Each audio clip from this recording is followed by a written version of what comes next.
back with another professional development learning pathway on putting out the fires and online PD. We're here for probably one of the most important topics, at least where we are in this current moment in time. Many of you, especially in our state of Iowa, are trying to navigate Canvas.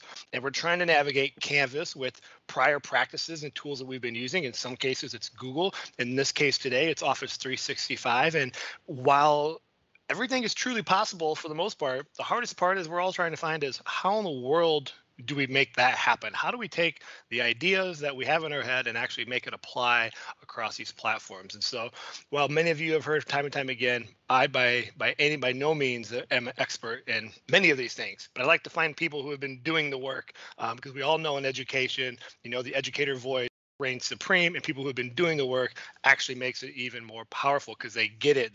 They're on your playing field. So that's who we have here today. We have an amazing guest. We got Jeff here. And so Jeff, let's just start off because I'm already jumping ahead of the gun. I'm already ready for you to start diving into topics, but I need to take a deep breath here. Let's start off with who you are, what do you do, and a little bit of your background. Okay, my name is Jeff Pence, no relation that I know of. Right. And I am an instructional technology specialist in Cherokee County School District in Georgia. I was a classroom teacher for umpteen years, teaching 7th grade English language arts. And that didn't affect me too much in my mental state. But I joke sometimes that as an instructional technology specialist and teaching teachers, teaching 7th grade for that long was a good training for teaching teachers, because sometimes we as teachers can be bad students. But, at least our students get it honest from us. That's so right. I'm here today just basically to give you an overview of how we have used the connection, the integration of Office 365 into Canvas in our county. I used this in the classroom with students extensively. We've been in Canvas now for 5 years, I believe, and we have been integrated with Office 365 the whole time. And it is a beautiful thing, and it works. That's one of the great things about it. So what I'm going to do is I'm going to share my screen, and I'm going to walk through some of the ways, and I'm just going to show you and how we have them set up. Yeah. So while you're switching that screen, I'm going to set just a little foundation here too while you're doing that, Jeff. Yes. For those that are coming into this video, if you're coming through the PD, then you already understand that we are assuming that you're using Canvas, you're using Office 365, and you have some at least basic working. If you're coming at this video through YouTube or another place outside of the PD, just to let you know, that's where we're coming from, that you understand some of the basics of Canvas, you understand some of the basics of Microsoft, and these are going to be the tips and ideas that will help you be more productive, more efficient, and effective with both of these tools combined. So this is not a let's get started in basic 101 on either one of these tools. We're assuming you have some background knowledge. Now, depending on where you're at, you're still going to be able to gain something from this, but just to Yes. set that stage there in case people aren't coming at this directly from our PD website. So I just want to put that out there, Jeff, and let's go ahead. I'll throw it back over to you. Sounds great. Okay, so we have in Cherokee County single sign-on, the integration with Office 365 and Canvas, and our network people handle all that stuff. I don't know. It just works. So if I were, say, to come in and open up to go to Canvas, and I'm going to close these other tabs I don't need today, and it's going to load up my Canvas here. Notice it just goes straight in. So I have a bookmark up here that actually goes to a single sign-on, so that as long as I'm logged into the computer, it just puts me straight in. So at that point, everything is connected. And like I said, the network people handle that kind of thing for us. So in your district, hopefully they will do that for you as well. So I have sandboxes that I use. So what I'm going to do is I'm going to show you how Office 365 actually functions inside here. So I'm going to open my sandbox. And one of the places you'll have Office 365 is over here on the left in the course menu. This is the global menu, and this is the course menu. You may know that. So when I click on Office 365 over here, the first time I do that ever, it's going to come in and it's going to not look like this. It's actually going to look like this. So when you first come in, you'll click on Log In, and you will, because we're single sign-on, it already automatically knows who I am, and it just runs me right in. You may be prompted for a username password when you go in. But when I come in, it opens my OneDrive. So I have my OneDrive in all of its glory. So I have access to every file in right here. Students would have access to their OneDrive. So whoever's logged in has access to their OneDrive. Now, there are multiple ways that you can use OneDrive files inside. One of the ways is through giving an assignment. And this is my favorite thing that these two things do together. So when I go to make a new assignment, I'm going to make a cloud assignment.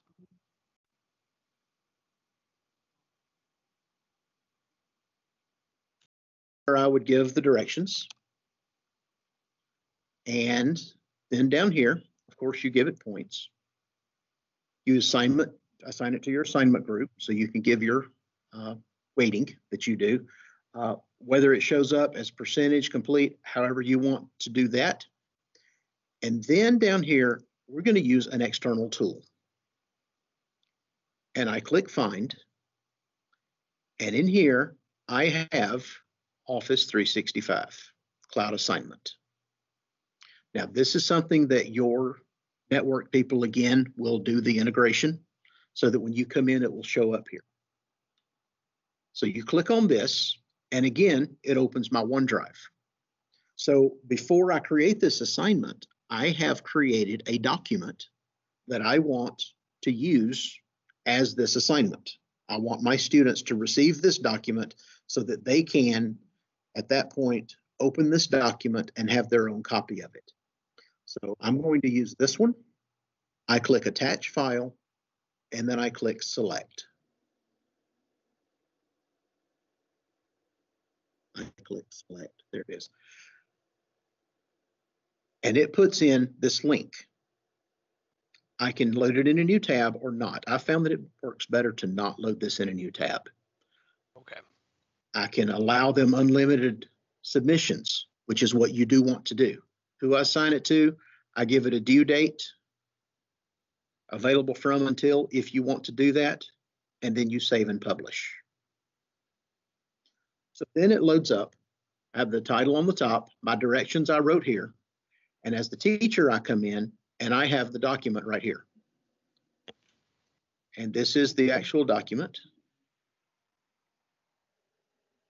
It is blank. So I click Edit, and I want to open a desktop app. Nope, I actually want to edit it in Office 365. And watch what happens. It opens a window inside Canvas to Office 365. And I can come in here and I can edit this document right here. So just for what we're doing today, my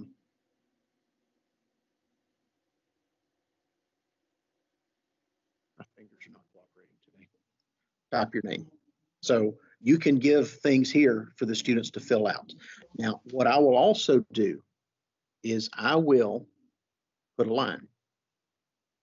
And then, and this is just kind of a side thing, I highlight it and I turn that line red. And I instructed my students, when you come in to fill this out, you're going to double click that line and type your answer. That way their answers are red and I can find them easier. Ha ha ha. So because this is Office 365, it automatically saves. Now what I'm going to do is I'm going to switch because I'm also a student in my class.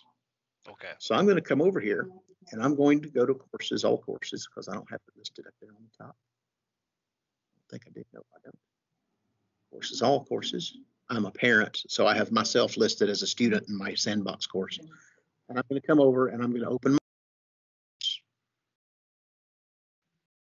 as a student in this course. I go to assignments and I should have a new cloud assignment right here. So as a student, when I click on this, This is what the student sees. It comes in, new cloud assignment, directions, log in. First time the student does this, should only have to do it once. They click log in. Now the problem here is that I am not actually, I'm not real. So I don't have an Office 365 with my parent account. So actually, let me come back and do this. Let me come over here and log out. And I'm going to go in. This is another privilege that we have sometimes. I'm going to go in as my son because I also have my 9th grade son as a student. Him, so he knows. And it's going to, So when he comes in, he actually has a OneDrive. That's how I can show you this. So then I go to the course, which I have hidden on his desktop as well. So I go to courses, all courses to get to this assignment. Sandbox. And then in the course menu, assignments. And I go back into this new cloud assign net. I spelled it wrong. Anyway, my right hand types faster than my left hand sometimes. That bothers me on a brain level, but whatever. So he comes in, opens this up. No due date, 100 points. This is an external tool. Here are your directions, and it's opening the document down here. And it may have some trouble.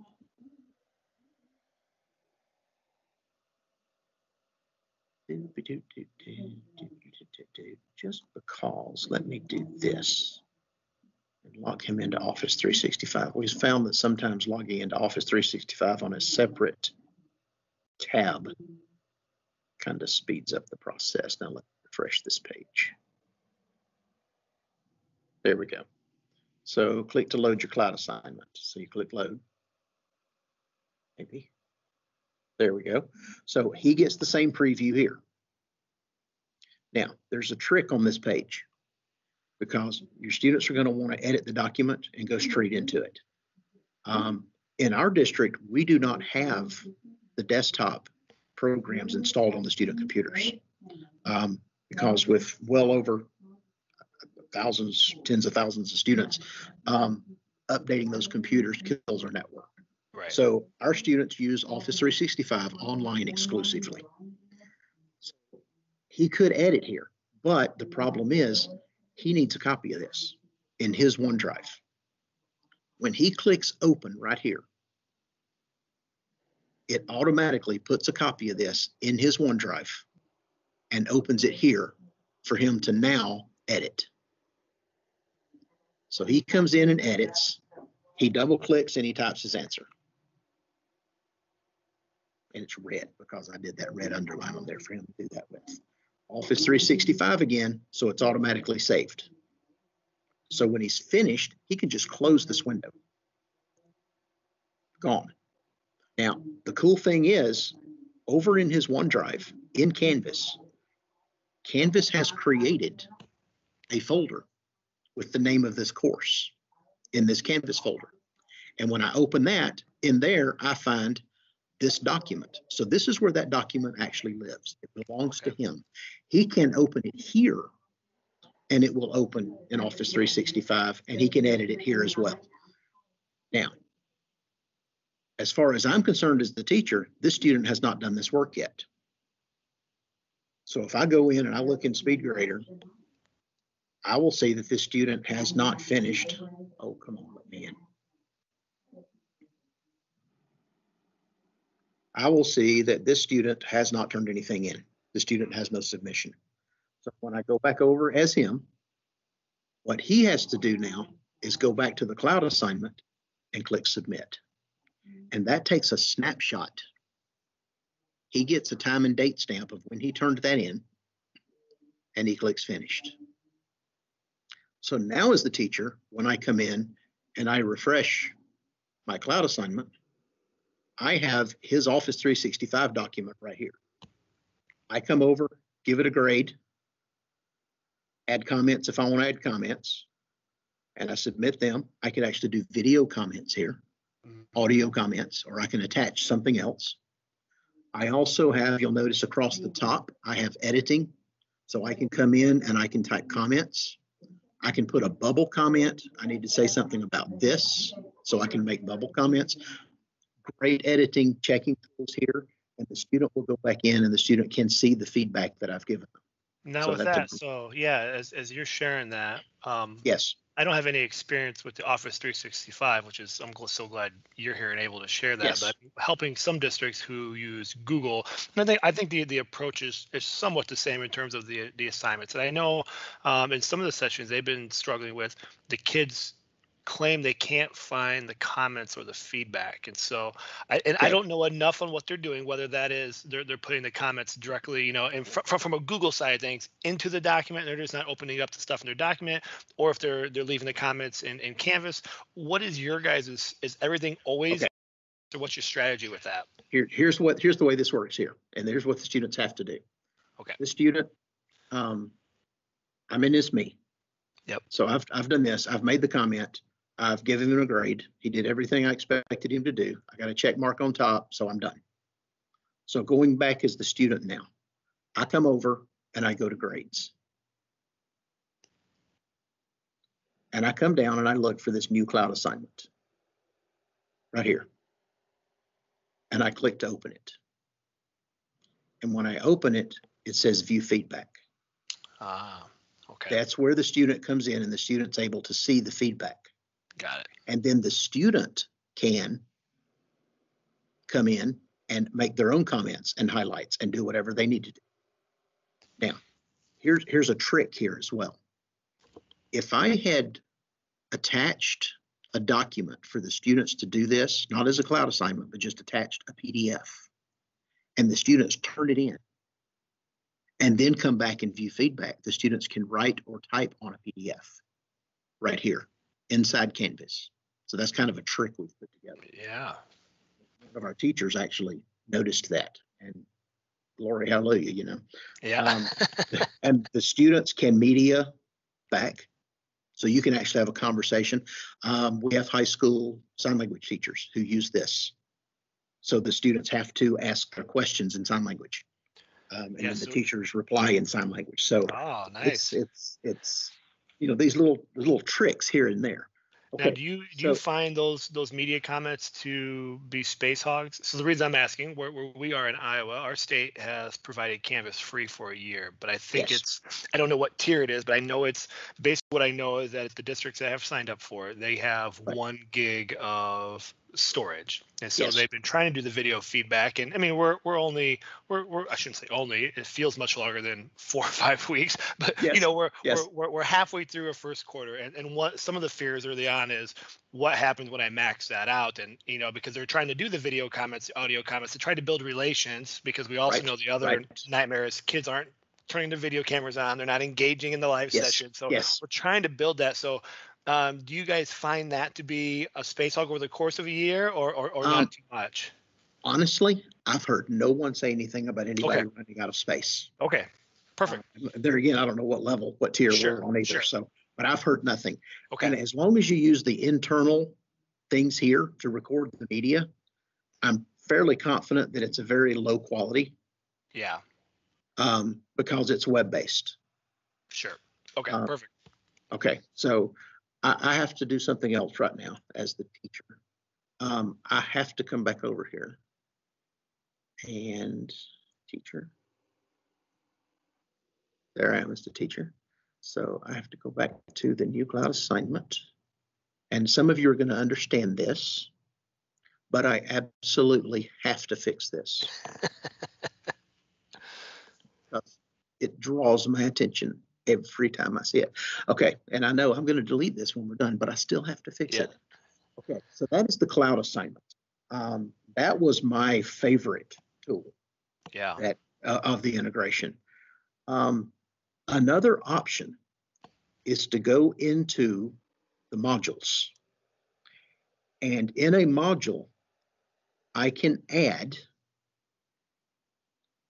an external tool. And the option in here is for Office 365, but it's not a cloud assignment. If I need students to see a document but not do anything with it, because our students don't have the apps installed on their computers, it has to open in Office 365. So if I just put a link to the document, it's going to download it onto their computer and they're going to try to open it and it's not going to work. So what I can do here, I click Office 365 as an external tool and I get the same options. So I come in and I grab a something and I attach the file. And I add the item, and now here it is.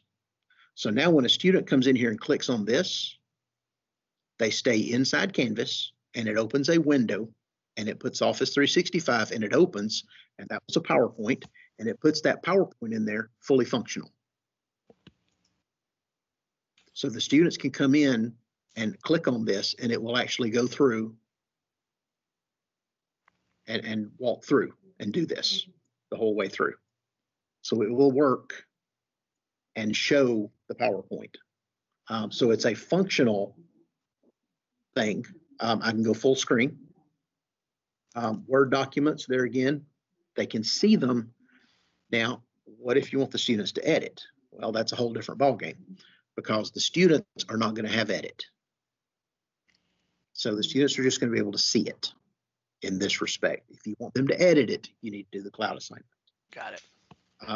So you can show them things here. You can assign them over there.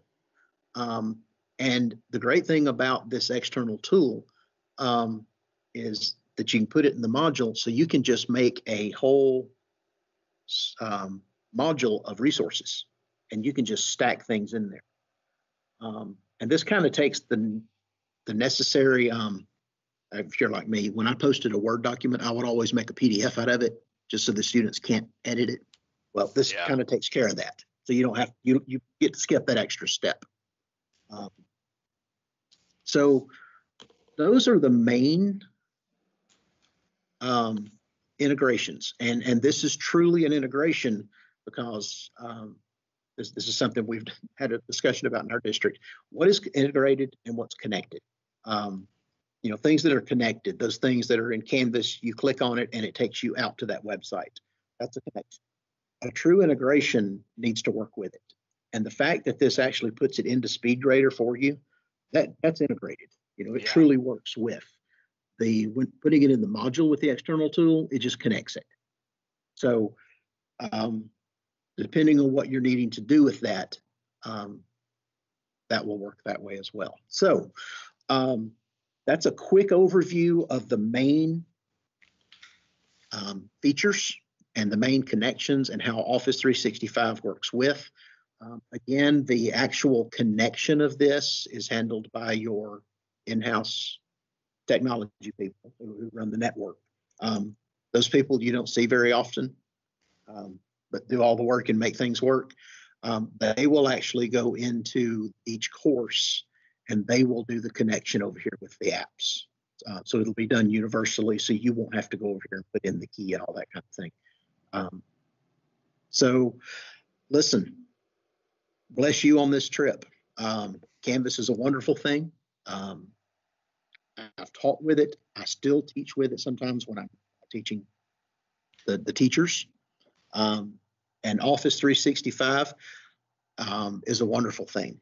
Very rarely do they ever have outages. When they do, it's big. But I think we've had one that I can remember of a major outage. So, you know, it works. It works well. It's smooth. Using Office 365 does not eat up tons of bandwidth, which is a great thing. And it's also, we have students using Chromebooks. And the Chromebooks connect, and because everything is Office 365 web-based, they just fly, and they do everything they need to do. Yeah, and I think that's good to know because I know a lot of districts, you know, like Chromebooks are fit within the budgets and they do enough of what we need the kids to do in order to accomplish that. So I think, you know, when using products like Office 365 with everything be able to be in the cloud and not have to download lots of programs, it's huge, you know, for that. And I think a lot of times people forget, like, all these platforms or companies do play well together. Like they you know, I think we have to for those that are new to some of these things, I think we still think of like the 90s where you either landed on I am Microsoft or I am Google or I am Yes. Apple or I am, Yes. Canvas or Schoology. Like those Right. days are over. They all play well together. Yes, they all They have goals, really but do. They really do. you can run Office 365 in a Chromebook. Like nothing's going to blow up or catch on fire because of the Right. cross platforms. Right. Which I know Yes. we know that, but I think sometimes we forget like it is okay, Yes. so I just saw Microsoft Teams right here on my thing. So that's something I forgot to bring up. In Canvas, you can put a link to Teams meeting, and you can create them in here. So if I go into, say, this the cloud assignment that I created, and I edit, and I want to meet with my students about this, I can come up and I can drop this tool, and I can come down and click on Teams, and it's going to connect to Teams and allow me to create a meeting. There's a drawback from doing it here this way. When I do it here, it does not put it on my Teams calendar. It does create it here. It creates the meeting link here. You put in when and where and all.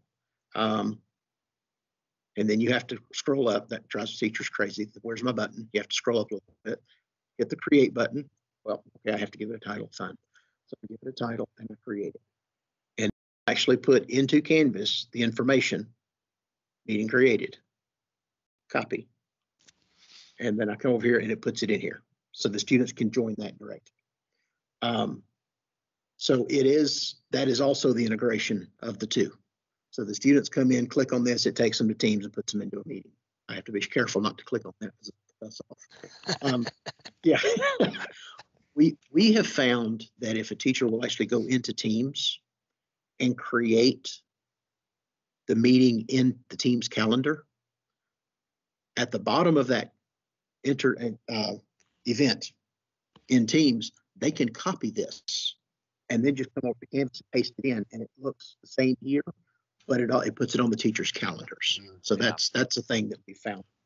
Kind of a unexpected feature that we didn't anticipate. But Teams is also connected in there, but it's kind of hidden in that external tools drop down caret there, the little blue caret. Sure. No, all right. Awesome. So that was just a little bonus there.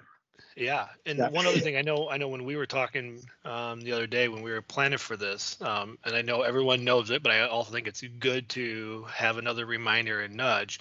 You were talking about how wonderful the customer support is with Canvas. And so just in case people haven't utilized this, can you just show that real quick? I mean, I know we probably all know where it is, but I think we also forget that, yes, it's a platform, yes, it's a company, but yes, they also want to help you. And you talk about how wonderful their support is. So if you could just show that why we've got you here, that would also be wonderful.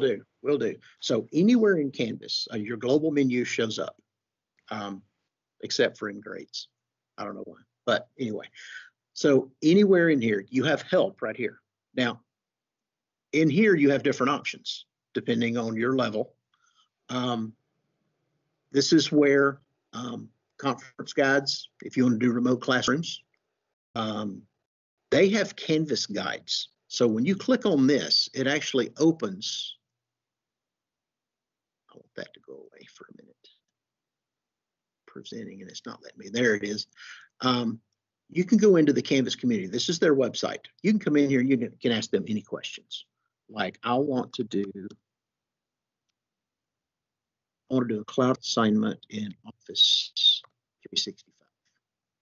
How do I submit? So it has student side.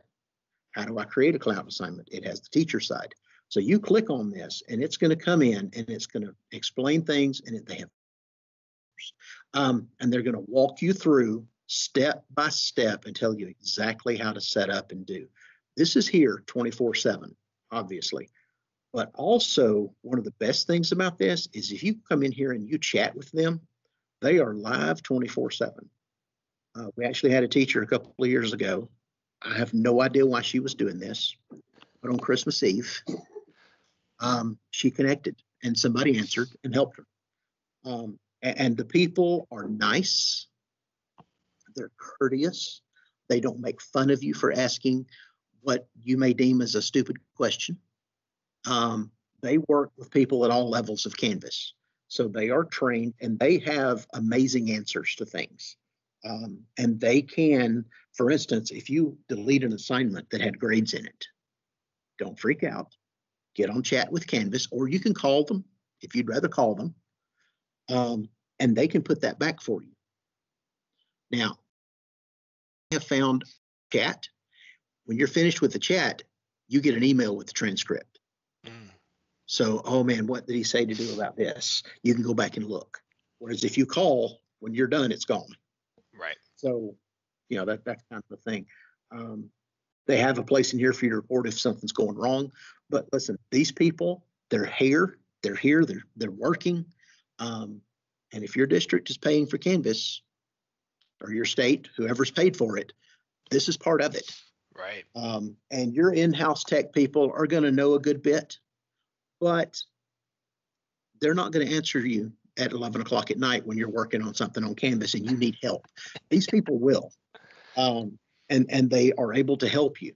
Now, with that in mind, and as an instructional technology person, I'm going to tell you, if you go on here and chat with them and they help you solve a problem, when you get that transcript, send a copy to your tech person. Say, hey, just so you know, here's how they told me to fix this, just to kind of keep them in the loop. Yeah, that's a good point. Because it's going to be a learning curve for everybody. Yeah. And the more you can share the love a little bit, the better it's going to be. Yeah, and just like we tell our students too, if I'm having problems with this or have this question or this concern, I'm not the only one that it is going to hit that same bump or snag in the road. And so I think by just sharing that with your IT or whatever your district's situations are, why not share the wealth of knowledge? If nothing else, it can also trigger. That's what we're finding time and time again. A teacher learns something, they share it, and all of a sudden people are like, oh, I didn't even know I should even be thinking that way in order to even have day by day. And I had a list of things that I was going to go over today, and I totally skipped something. So here we go. So those of you who have hung with us this long, you're getting another bonus, because something else that you're able to do with Office 365 is when you come in, you have collaborations. So when you start a collaboration, you come in and you get to use either Word, Excel, or PowerPoint. Well, I'm going to use PowerPoint because I want each student to make their own slide in a PowerPoint. I give it a new name. See what it did there. Okay. My fingers are going to have a talk here in a minute. All right. Get a new name. You decide who you want to work on this. And then you drop to the bottom and you save it. Now, what that just did is it just created that document in my Canvas folder in my OneDrive, and it automatically shared it with those people. So now those two people can both get on that one document at the same time and see each other working. And they can collaborate on that document. Now, note, this does not go to the gradebook. This is just a collaboration tool. We've had students use this to work on science fair, social studies fair projects together from home or at school. They can also work with students from, if they're in the same class, they can be anywhere. So that's a great little extra bonus for the collaborations. Especially as we've got students online, we got students hybrid, and as things change, from time to time, depending on state and district policies and things with that. Right. That becomes really important. And I think what you're also teaching there is, not only are we learning as educators, but to also educate our students on how to develop these skills, and that here is a tool within Canvas, but really you have to take responsibility for some of these. If you have a group assignment and you're not sure how to do it, there is a tool to do that. And so there's a tool right there. Empower them, and then encourage them to do that. And we know not every kid's going to jump up and down and do, but we also have to remember, especially in this day and age more than ever before, we have our academic content we're trying to cover, but we also are teaching some huge life skills that we've never had to really think so intently about, because we were able to see kids every day. Right. Right. Exactly. Exactly. All right. So I'm going to stop sharing now because I think I've exhausted my content. Possibly. Yeah, no, this has So been wonderful. Yeah, great. Jeff, I really appreciate it. I think this here is going to just, solidify some of their thinking, give them some new insights, make them Right. become aware of some things that are available that maybe they didn't know. And I think just again, I can't thank you enough for joining in Listen, and I'm glad we do sharing it. some of this, and looking forward to, hopefully bringing down some of the stress and frustration that educators are facing, just Yes. as we're trying to navigate all the new things. And Right. so people like you and districts like you that have been using it, you've been through this grind, and here we Yes. are, in our first steps. And so these tips are going to be really helpful to people get to where you're at a much faster pace. Good. Good. I am so glad to help. Glad to be available. Yes, thank you so much. And so Jeff, if people wanted to reach out, not that your job is to be full-time tech support for all these districts, but they hear something they maybe want to learn, or maybe they just have a question about how your teachers or you guys are managing, stuff from a teacher thing. I'll definitely put it in the links. But if people want to reach out to you, is there a good way to do that? The best way would probably be my email. Okay. It's jeff.pence@cherokeek12.net. Okay. So we'll get that linked in the PD so people have that. But just Right. it's always nice, for anyone to know, just to have another person in their network. I mean, I think one of the big things we're trying to create outside of some learning is there are people around doing the same work that we're all Yes. doing, and Yes. it helps to have a community. And it's really helpful to have a community that's sometimes outside of your local community, Right. to have another Well, and set of eyes, that's another perspective. So yes. I Well, that's appreciate you part of sharing that. our that's part of our, and you are, the MIEE. Yep. That's what we do. We're out here, and Yep. we're willing to help, and we'll do what we can to help you get done what you need to do. And I've told my teachers many times, work smarter, not harder. That's right. And gather up as much as you can, and put those arrows in your quiver and be ready. That's right. Yep. Absolutely. Yes. Awesome. Well, I can't thank you enough for your time. I know the teachers are going to be so thankful, and we really appreciate you sharing Right. some of these tips and tricks. Absolutely. Enjoy.